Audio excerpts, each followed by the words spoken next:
Penuh haru, ini jawaban Shin Tae-yong kenapa pilih timnas Indonesia ketimbang China yang siapkan uang besar.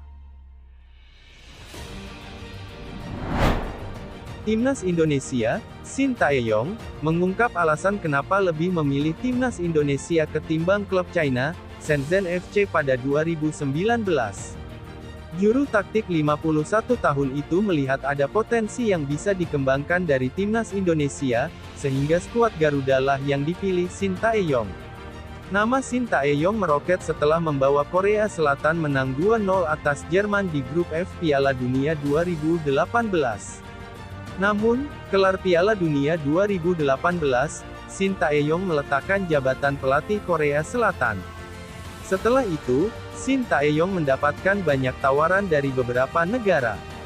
Dua negara terdepan yang sangat ingin mendapatkan jasa Shin Tae-yong adalah Indonesia dan China.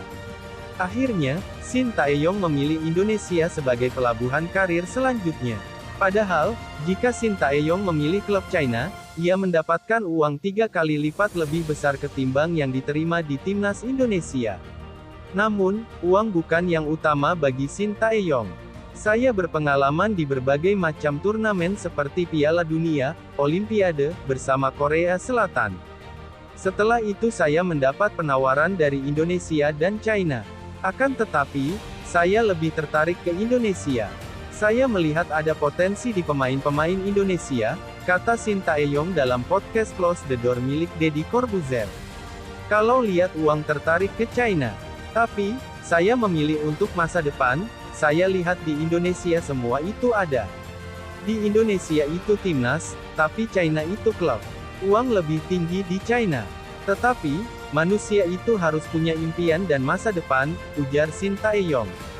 Karena itu, Shin Tae-yong memilih membangkitkan bakat-bakat muda di timnas Indonesia.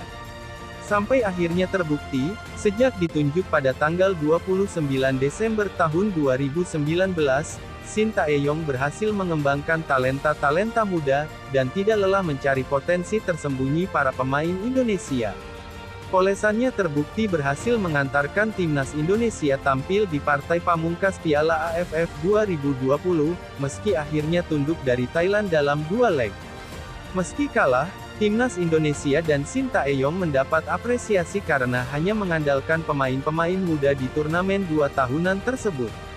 Kini, Shin Tae-yong masih dipercaya Federasi Sepak Bola Indonesia (PSSI) sebagai juru taktik timnas Indonesia. Terdekat, ia akan mengawal skuad Garuda tampil di FIFA Matchday periode Januari melawan Bangladesh pada 24 dan tanggal 27 Januari tahun 2022.